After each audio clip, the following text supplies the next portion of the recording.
Hello, fundraisers. I'm Lauren Shippen, professional writer who has successfully crowdfunded and not scammed people before. And I'm Cher McMullin, head of entertainment at Tumblr, who just boiled water no less than 5 times before remembering to pour my tea. So I don't think I'd be very good at scamming. And this is Dashboard Diaries, a podcast for you, the folks who are in this internet bunker with us. We talk about what's going on our favorite hell site, get into what we like to call Tumble lore, do fandom deep dives, and share the times when we've gone feral over a new ship. And if you are joining us from the future, we are still in the midst of the SAG strike, which means that we're trying to avoid talking about struck works as much as possible. So we've been skipping our Week on Tumblr segment. So we're going to jump right into our dashboard confessionals. Cher, what do you have from your own personal archives this week? So I have a few things. I'm going to randomly select one of the great selection, one of the things I had open, and just drop it on in here for you. Excited / nervous. It's a fun little text post that I reblogged on November 7th, 2015. And it's from user Rose Last Rider, who said, you are the dancing queen, blood curdling scream, 47 bees. That's so good. That captures, I think, Tumblr energy so perfectly somehow. Could not agree more. I think it's even more so that if you look below, it says via I-suck-dick deactivated 201-60614. That's so perfect. Just, yeah, perfect The post. Deactivated really is what makes it art, I think. Yeah, I completely agree. No notes, but actually over 415,000 notes. I would expect no less. That is perfect. And what do you have in your dashboard confessionals for us this week, Lauren? So, despite what I just said, I couldn't resist, and I do have something that broadly is about struck work, but I think I can talk around it and still communicate what it is. So it is something that I reblogged November 13th, 2014, so 9 years ago, and it is a GIF of a bunch of very quick cuts of the title card of Tumblr's main show. This show recently celebrated its November 5th big anniversary, which is always a big holiday on Tumblr. If you don't know what I'm talking about, I don't know that I can help you. But the thing that I really love about this is that on my now sort of private blog, but at the time public, I reblogged it and was sort of marveling at a couple of the title cards being like, oh, I didn't realize that the show did like this theme of episode and this theme of episode, because back in 2014, I was not watching this show. And I think that like there's a lot of very funny things in here for me. First of all, the fact that 9 years ago, this show had so many title cards already to make like a minute-long looping GIF, that I had no knowledge of this show whatsoever, but clearly I was still reblogging posts about it because I was on Tumblr. And the fact that now I know everything about the show and work regularly with one of its stars. It's just very like everything just sort of comes around, you know? Full circle. You can't escape the family business. You really can't. You know, maybe we're in an episode right now, Lauren. We might be. You never know. We could be. Yeah. It's possible. The real truth of the universe is not that this is some sort of computer simulation, but that we're in an episode written by Eric Kripke. In a computer simulation. Exactly. Yeah.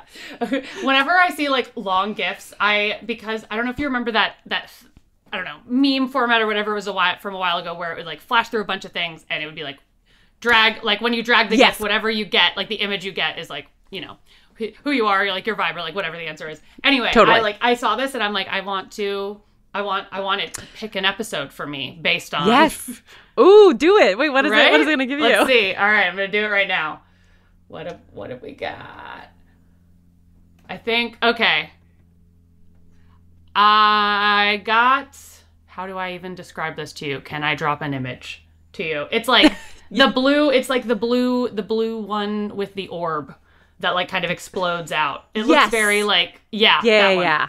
That's what I got. I was hoping for like the black and white one or one of the jazzier ones. But this, this feels like it's been in multiple episodes. Yeah, yeah. I couldn't tell if these were, some of these feel like yeah, they're definitely very episode specific. Some of them feel like they're potentially the title cards for like the season, because every season the title card would change. Yeah. I got the one with the black angel's wings, which feels appropriate because that is the person, the star of the show who I know and work with. Yes. I don't think anyone has guessed the show yet. I don't think anyone Definitely not. No, it's very opaque. Yeah. Super niche. Naturally.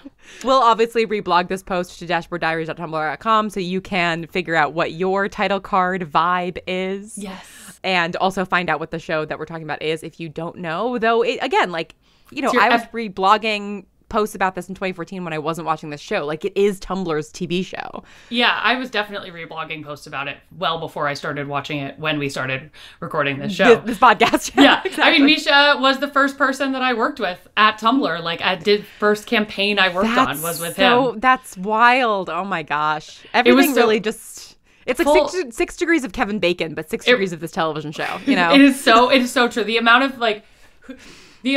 of yes, exactly that. I couldn't put it any better myself. I remember it was so long ago. This was 2016 when we did this. I was 23 at the time, and we were doing a kind of scavenger hunt Gishwiz thing at a convention, and part of it was like he took over the Tumblr like Snapchat at the time, and he like nice. So at one point I'm like in the background of one of the snaps, and he goes, "Do you see that woman over there?" And I remember being like, "I'm a woman," because I was like 23 and I was like, I don't think anyone's called me a woman. Like, I was like, I am a girl. I'm a girl. Not yet a woman. Excuse me. Gosh, that really is what it feels like a lot of the time when you're 23. Blink-182 was right. Being 23 is hard. It really is. I was like, I still like, that is such a core memory of him being like, this woman over there. And I honestly, my first thought was like, what did you call me? Like, what? Assigned woman by Misha Collins. Sorry, you don't understand. I'm baby. I am baby. I'm an entity, actually. I'm an overall vibe. I am ageless and timeless, but definitely definitely not a woman. Not an adult woman. Yeah, wait till my brain, the prefrontal cortex does that thing it does. And fully develops. Yeah. That's so funny. Oh my goodness. We're going to stay in sort of the classic 2014 Tumblr vibes today by talking about one of Tumblr's favorite old pastimes, which is failed crowdfunds. Cher, when you think of Tumblr failed crowdfunds, what do you think of? Like, what's sort of the first thing that comes to mind? What is sort of your first encounter with this as a concept? Honestly,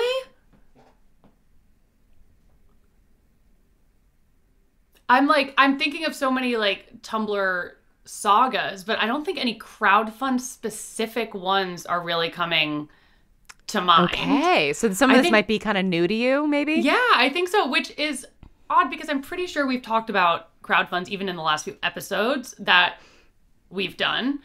But I also am, I will say, running out of brain cells at the moment because I landed super late last night. So honestly, oh no, if you asked me to list the conspiracies that we talked about, I'm sitting here like, what did we talk about, Lauren? Honestly, I am having that a little bit too, especially since it was daylight savings like this past weekend, and that always throws my brain into a blender. Yeah, I think my brain like did a factory reset or something because still booting up. You're like failed crowdfunds, and I'm like, yes, I know what a crowdfund is, and I also know the definition of the word fail. So we're getting there. So we're halfway there. I'm rebooting. Yeah. So there was this period of time, I would say, on Tumblr, and this would have been before you started working at Tumblr. Although you may have been an intern at this time, but this was between like what I think of sort of like the height of Tumblr's most Tumblr era, right? Which is like 2012 through 2014, like that kind of the super Hulak period, as we've called it in the past. And that's exactly when I joined, like, the platform. Yeah. Yeah. And I'm not going to count Super Hulak as a struck work because it is an amalgamation of a bunch of things. It's its own entity. Yes. That is not SAG. So throughout this period, there were several crowdfunds for various Tumblr crowdsourced projects that were ultimately failures in a variety of ways. And that sort of, fit into the larger discourse around this time period and DashCon and things like this, and kind of Tumblr coming together as like a user base and trying to make things happen, and those things kind of ultimately falling flat on their face in various ways. So the central one that I want to talk about is All or Nothing. Are you familiar with All or Nothing as a concept, as a text post, as a crowdfund? I am not. Fascinating. No. So this is the one that I actually remember seeing most, like, at the time. So it began with this post from Discontent Ramblings. That's just like a very normal, classic Tumblr style text post, which is an asexual and pansexual become roommates and have wacky adventures. The show is called All or Nothing. Which, like, I feel like I see a text post like that, like, all the time on Tumblr. So it's just a fun, funny concept. And then a Night Vale blog called Everything is Night Vale reblogged it and said, plot twist, the asexual is really super outgoing and is a huge flirt, while the pansexual is extremely socially awkward and has trouble ordering coffee, let alone getting a date. And then a user named Schrodinger's Nerd, which is, I think, one of my favorite usernames I've seen, made some fan art of sort of this concept, which again is like in general, everything about this is like very typical for like the Yes and website, right? Yeah. Like it's just like funny premise. Here's a way to subvert it by making these two characters sort of the opposite of what the stereotypes are. And then here's a bit of fan art. Like, I think that this is the kind of behavior that we saw around Goncharov, right? Like the sort of crowdsourced idea that people add to, people make fan art for, people add to the lore of, et cetera, et cetera. And this post in particular got like over 500,000 notes back in 2014 and was, going around and was very, very popular. And the trouble came when some Tumblr users decided to make an Indiegogo for it. And they were going to make a web series called All or Nothing that was taking this premise, and they were trying to raise $600, which I've been in web series. $600 is not enough to like buy a camera for a web series. I actually was in a web series during this time period, and it cost a lot of money. And they also didn't necessarily have like a lot of additional information about what the show would be. Like, it was just sort of this premise and nothing else. And they ended up raising $5,899 from 305 backers. And nothing happened. Just like this money went somewhere.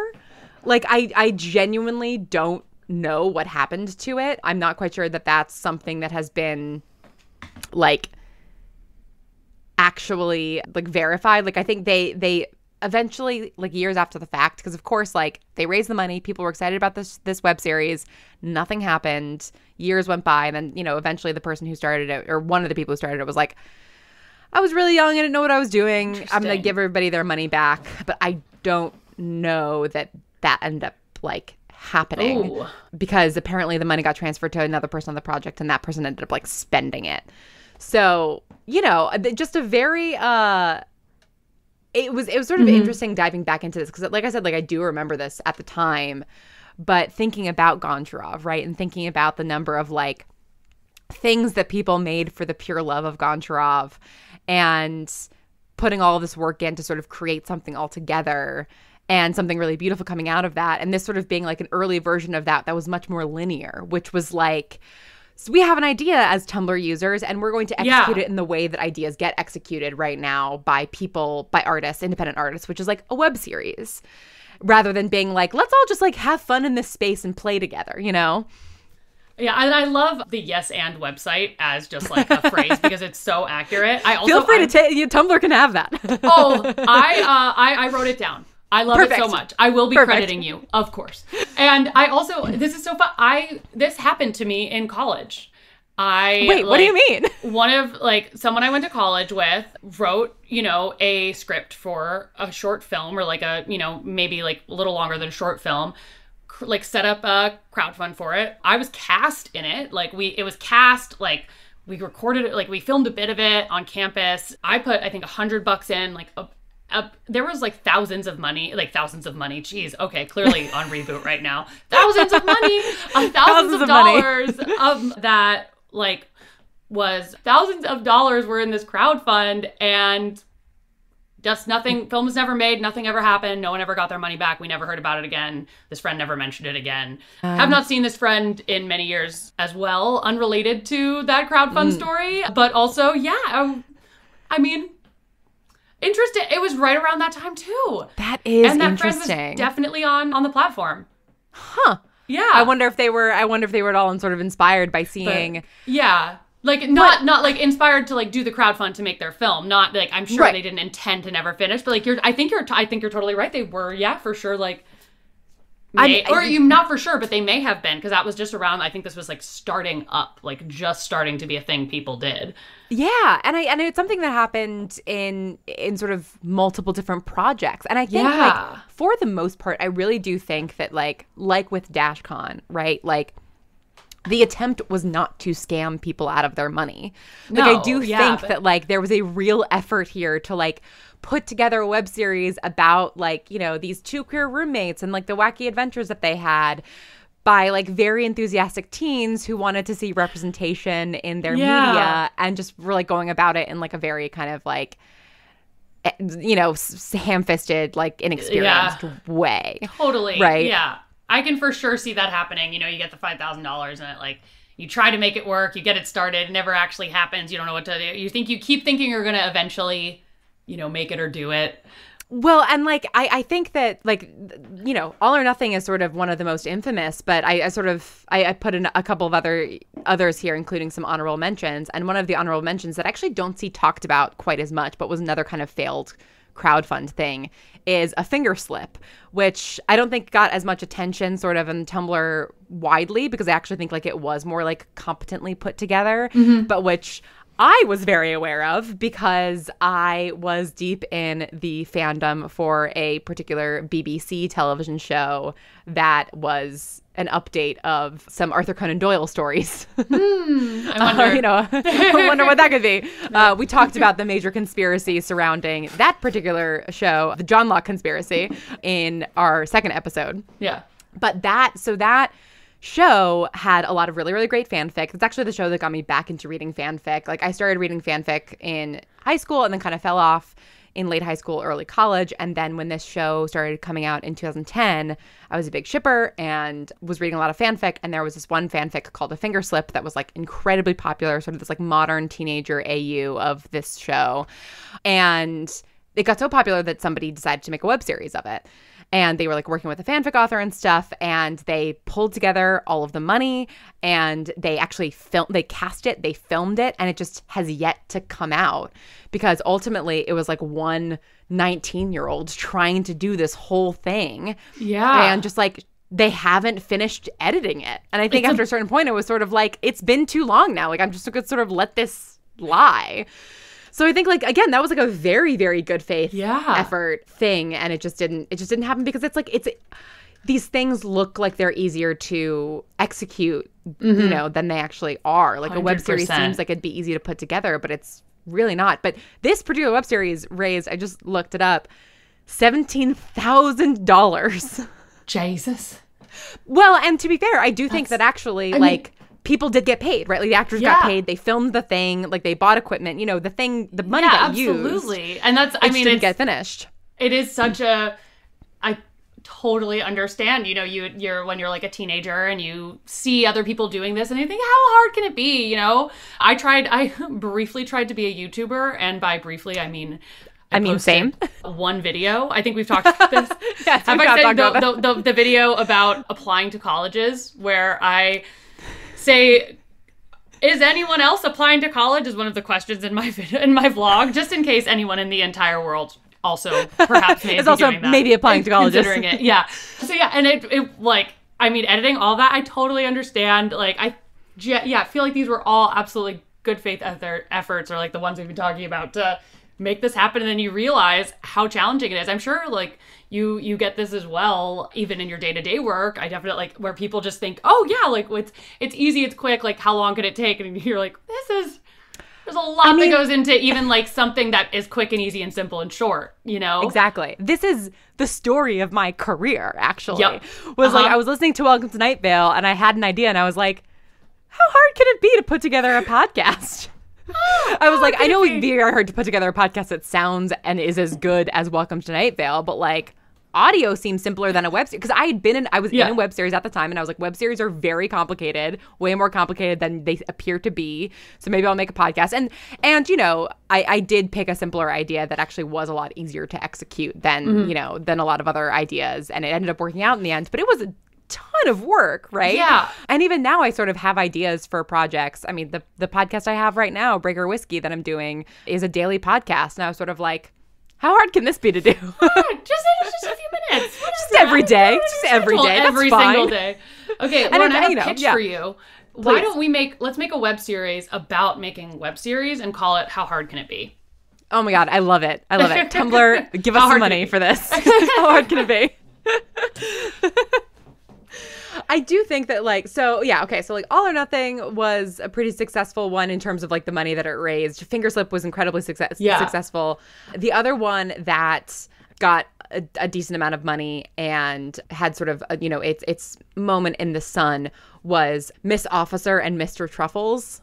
Are you aware of this at all? Are you familiar with this? I am not. And I'm like, what side of Tumblr was I on? Because I was spending during these years ridiculous amounts of time on Tumblr.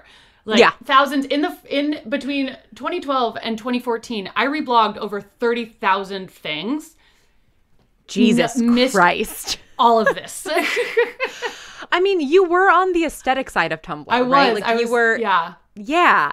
And I think that's, I do think that that's like a very different side. Like by this point, I mean, we've talked about this before. We both started on the aesthetic side of Tumblr. I just got into the fandom side of Tumblr like faster. And then like once you were in there, it was like you were in it. But I think if you weren't in the fandom side of Tumblr, like this stuff was just sort of like happening in some other website basically.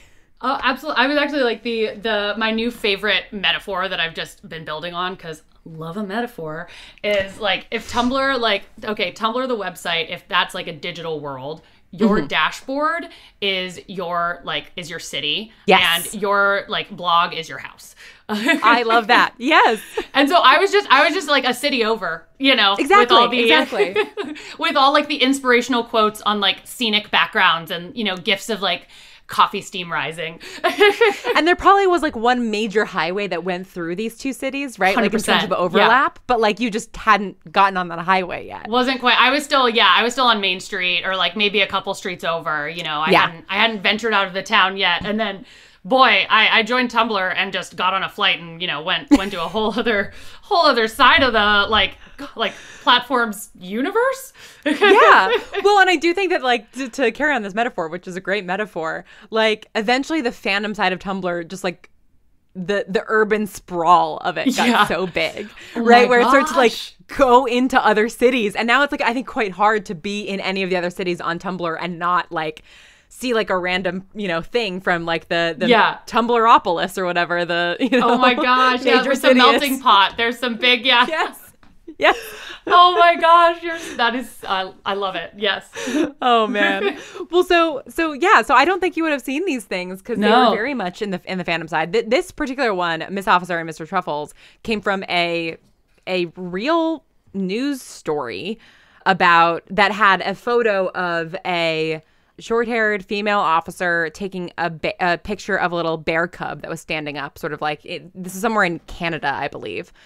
And people just like, again, it was the same thing. Someone posted it and was like, and then somebody made fan art of them. And then somebody was like, well, this would be an awesome animated series.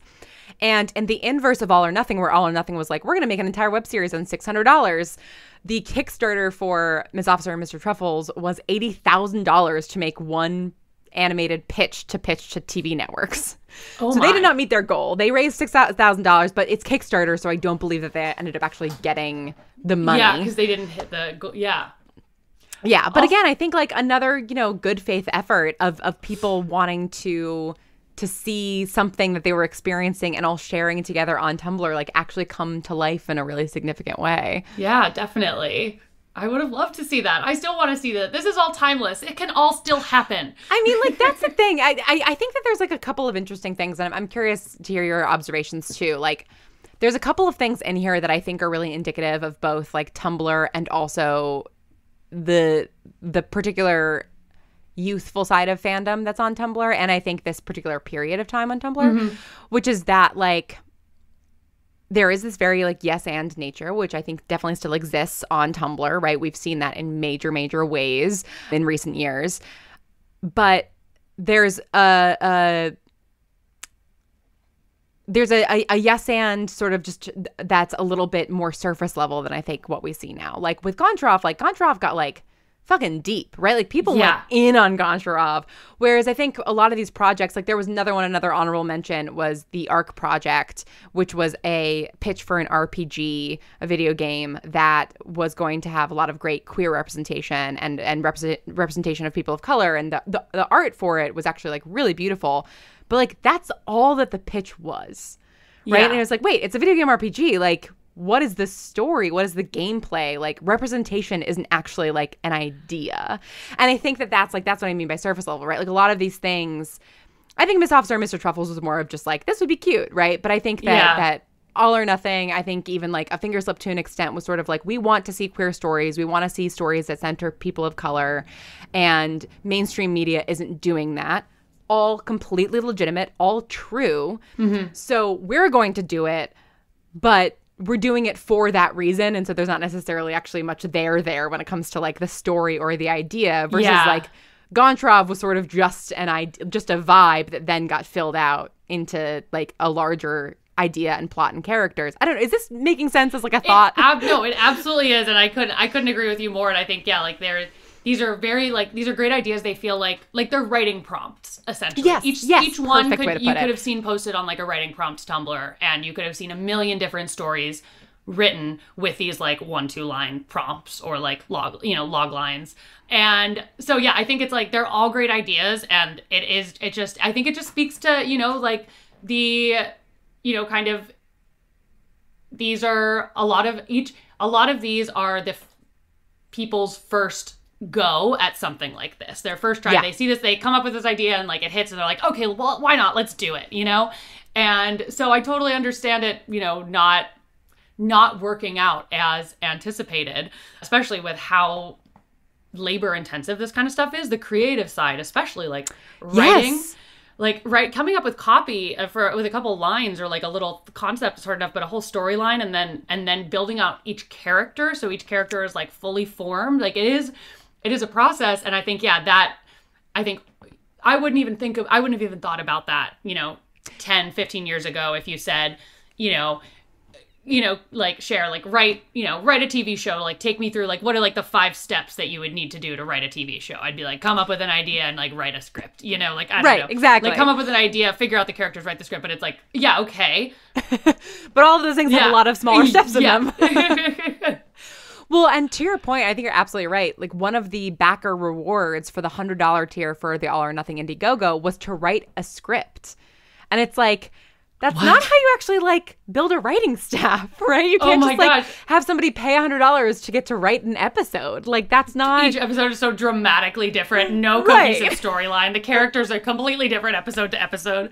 And again, I think the spirit of that is like very pure and sweet, which is that like this idea belongs to all of us, right? And so it's like if you want to give significantly to the Indiegogo, then it becomes a chance for you to really contribute to the story because we're all crowdsourcing the story together. Yeah. And again, like I think that that's like an interesting concept. And I keep mentioning Goncharov, but I do think that like Goncharov is sort of the proof of like this actually can work. Like you can crowdsource an idea, but the point has to be the crowdsourcing, right? The point can't be the story necessarily, or the representation, or its eventual success, or whatever else it is. And the other thing that I was thinking of is this post. I wish I had liked it. I may have it somewhere. So if I reblog it, or if I find it, I'll be sure to reblog it to our Tumblr. But I saw this post the other day that I think like actually really identified something that we've talked about before on this podcast, and just like as people too, that I think ties into this. So it's like, all these young people in the mid 20 teens like really wanted to see representation on screen, which is totally legitimate and like needed to happen and still needs to happen. And eventually sort of like, you know, the actual studios kind of understood that this was true and started to put in more representation into things.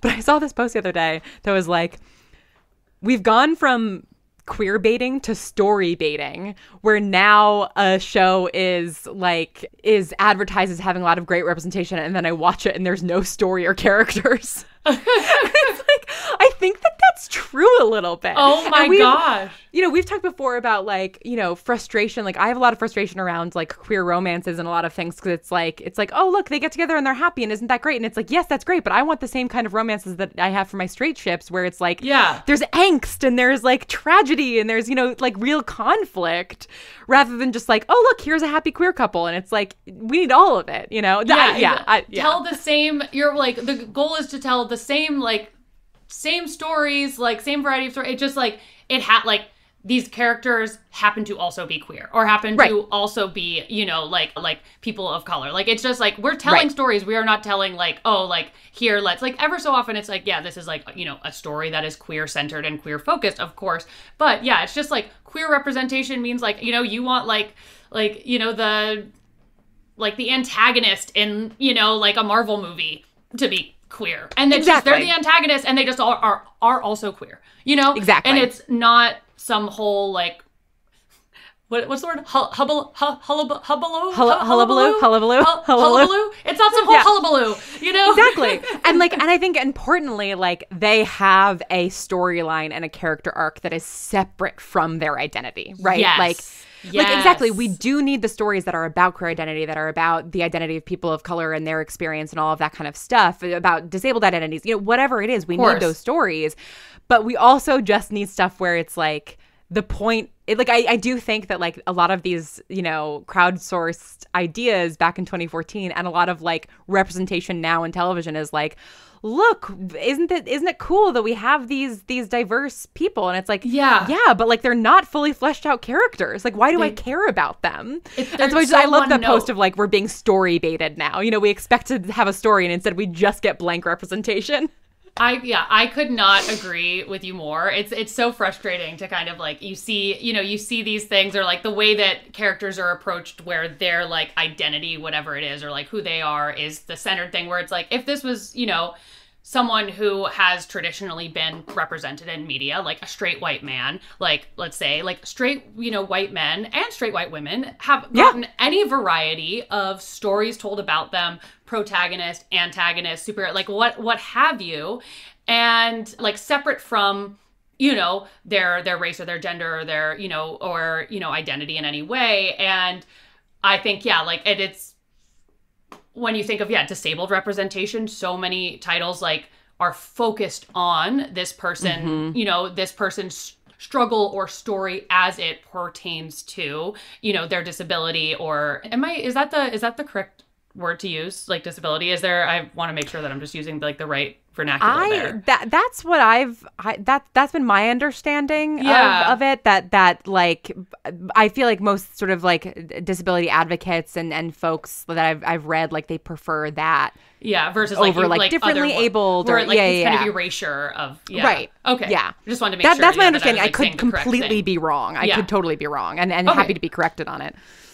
All right, awesome. I just wanted to make sure that I was saying the right. But I was watching a show this week, and this is actually about like just a woman's storyline, but I think it's kind of like, I had a very strong reaction to what they did to her in the story, and I think it pertains really well to this. Essentially, like, you know, it's a new show that's out, and like the main character is, takes place in the 50s. She's very like, she's a chemist, and, you know, no one respects her, and she, you know, also like ends up having a cooking show is like the plot of this show. Yes. I think you may know what I'm talking about. Have you been watching it? I watched the first episode. Okay, so I watched the first 2 episodes. Do you plan to watch any more of it? Because I don't want to spoil anything. No, you feel free to spoil. Yeah. Okay, and also spoilers for this show, which if you're watching, you probably know what we're talking about. Yes. Ahead. So like the plot of this, obviously, like she's dealing with a lot of challenges and not respected because she is a woman, right? She's like, right. And you know, there's a huge, not only is there the struggles that she is dealing with because she's not respected, even though she's the smartest woman in the room, and she's treated, you know, like shit by all the other men. They call her a secretary, even though, you know, she's like has a master's in chemistry, etc. So she's dealing with that. So that, in addition to the storyline where she is dealing with the struggles of being a woman in the 50s and, you know, not being respected and sexism, she is also dealing with, and trigger for essay coming up, but she is dealing with, you know, she also has a sexual assault storyline. And on top of that, Lauren, if that's not enough, if she's not already, there's not enough adversity going on in this poor woman's life who is just trying to cook some food and do her chemistry, like she falls in love, right? She plans to never get married, but she falls in love with another chemist, and like it's perfect. They are like the ones for each other. They've decided to be life partners. Like they're publishing a paper together. Like everything is, you know, like looking up. Right, 4 or 5 months into their relationship, he is hit by a bus and dies. Oh my God. I'm like, this woman can't catch a break. Can you not, like, can we not tell a story about, like, a strong, independent, intelligent woman without, like, deeply traumatizing her as well? And I think it's same with, like, you know, Bury Your Gays, where it's like, oh, you get a gay character, but they die first, or a queer character, but they die. You know, it's so, I feel like it is, you know, a very common thing, and it's to the point where I keep seeing it. I'm like, I thought we talked about this and we're past this. Like, let someone have a complex storyline without, like, I don't know, pulling, like, taking something from them too. Like, yes, she gets to be a badass, independent, like, woman with with like a cooking show, and she's respected now, but also, you know, she's had a life of trauma and pain. Well, that reminds me so much of, and like I think that show was based off of a book, right? And like, so it reminds me of another book that I think was very controversial for exactly the reasons you're describing, which is A Little Life by Hanya Yaganahara. I don't know if you've read this book. I have not, no. It's a book that I really deeply loved the experience of reading, that I sort of cried over for like several hours after I finished reading, and that I could not recommend to anybody.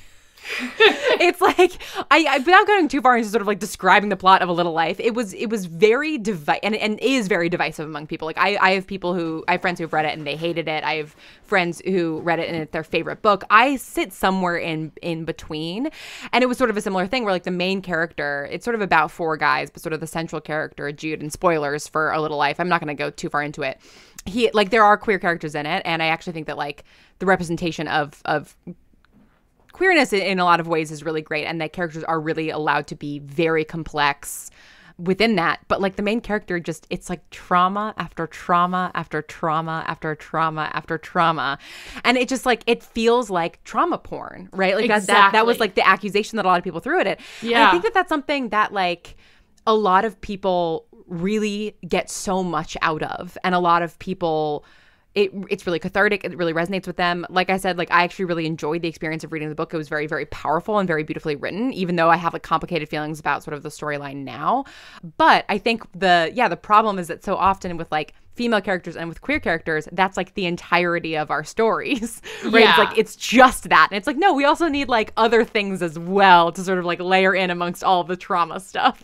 Yeah, exactly. Like, it's like, yeah, so like, just like, there are traumatic stories, there are funny stories, there are romantic stories, like, you know, and I just think, like, why it does feel like still characters are being slotted in to kind of fit a quota, when it's like, no, just write a, you know, cast of characters who are a variety of people with a variety of different, you know, qualities and backgrounds. Like, it's not, like, you don't need to, like, you write you have your list of characters, and then you're like, oh gosh, and this one's gay. Like, yeah, exactly. like, and then it's like, or like, is it, you know, I don't know. It just, I feel like we are like a few steps past the like show about like, you know, like the show that's like kind of a caricature of, you know, queerness or whatever it may be, but we're not quite, you know, like it feels like we've stepped out, but it just like, it's like, okay, it's like a little better and there's more media to consume. And ever so often you get like a beautiful story like Heartstopper or something that is just like, like it's just a beautiful, sweet love story, you know?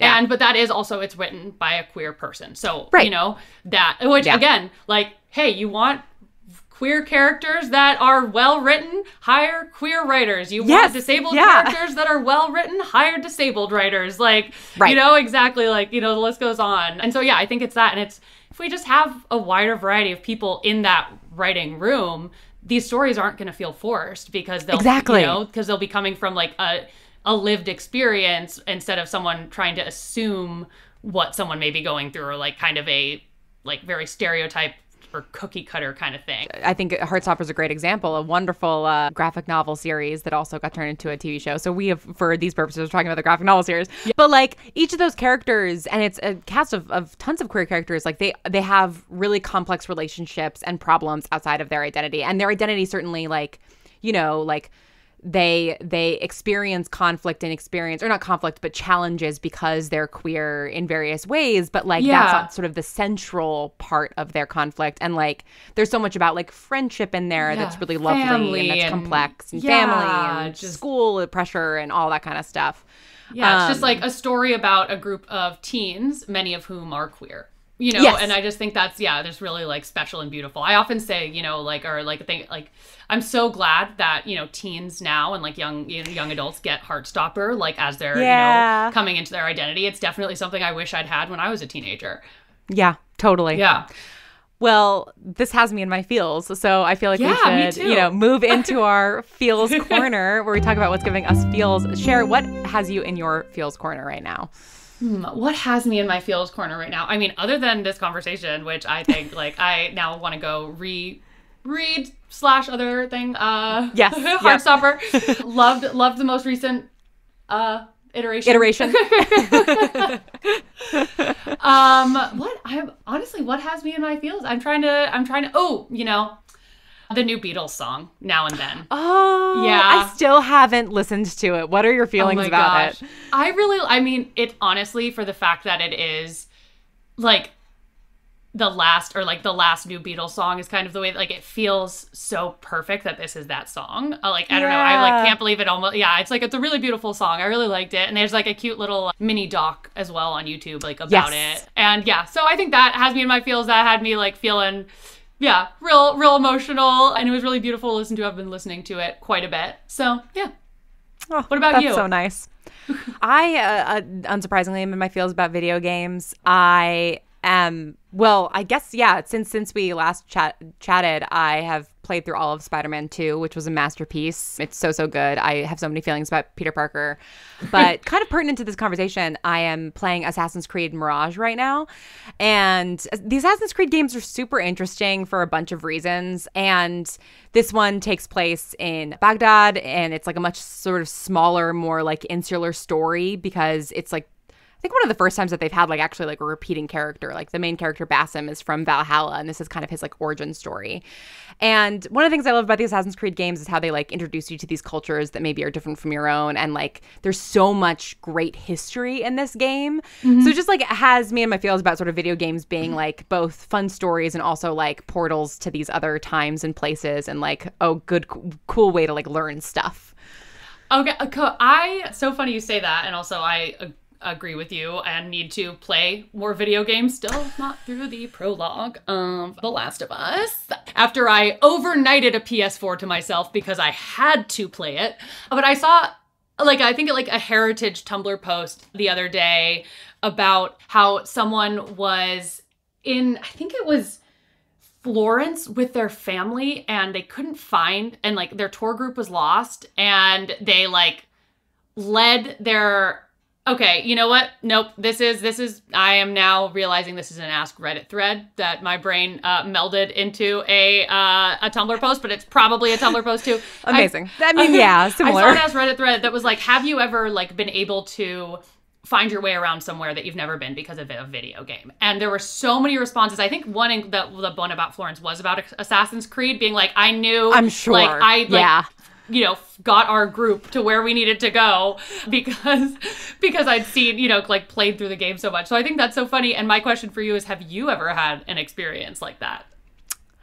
So that is really funny. Two small ones, I guess, because like I've played the Assassin's Creed games I've played are Mirage, Origins, Odyssey, and Valhalla. Mirage, Origins, and Odyssey all take place like so long ago that they wouldn't be the same. Yeah, that like it. Yeah, like I've been to Greece, but I've been to Mykonos, but like Mykonos in like 500 BC is very different than Mykonos There's now, like a couple right? more buildings I've heard, yeah. Yeah, exactly. But Valhalla takes place in England, and there's like a lot of like English countryside in it, obviously. Even though it's like 800, there are some places in Valhalla where like, I've been to that particular ruin before, And then when I went to New Orleans, like when I sort of walked downtown in New Orleans, I was like, oh my God, I'm in Saint Denis from Red Dead Redemption 2. Because they based Saint Denis off of New Orleans, and I'd played that game so much by that point, but I'd never been to New Orleans before that I was like, I'm inside the video game. Oh my gosh. I love that. It makes me want to play video games more, just to like, I should like find a video game that takes place in the next city you're visiting and play through it. And then... Well, also, I'm so stupid. The main one is Spider-Man, the Spider-Man franchise. Like as I was playing through Spider-Man 2, my partner who used to live in New York and I'm from New York was like, oh, can you find my old office? And, we went looking for his old apartment in Queens because Queens is now a part of the game. And his street wasn't there. Because like, it's a much like more truncated version. And like, I went to go and try find like my dad's office in Lower Manhattan. And like, sometimes you can find things that are like pretty similar, but obviously it's like Marvel's New York. So it's a little bit different. Oh my God, that's great. So what did you find? Did you find like something similar to your dad's office? I mean, I found buildings very similar, but if you go on like Reddit and stuff, you can find people, like who find really specific weird things in the Marvel New York. It's just like, it's really lovingly rendered and really detailed. Oh, I love that. Just fantastic. Oh, that's so cool. New York is the best. I mean, there are many other things are also the best. I don't want to immediately backtrack. Yeah, I mean, so you should play Spider-Man because A, it's like not a scary video game, and B, it's your home city. I will. Or your current city. Swing around the city. Yeah, that sounds great. Exactly. I do need to use my PS4. I sit there and I stare at it and I'm like, come on, you bought this thing. Play your games. Other than Sims, I do love Sims.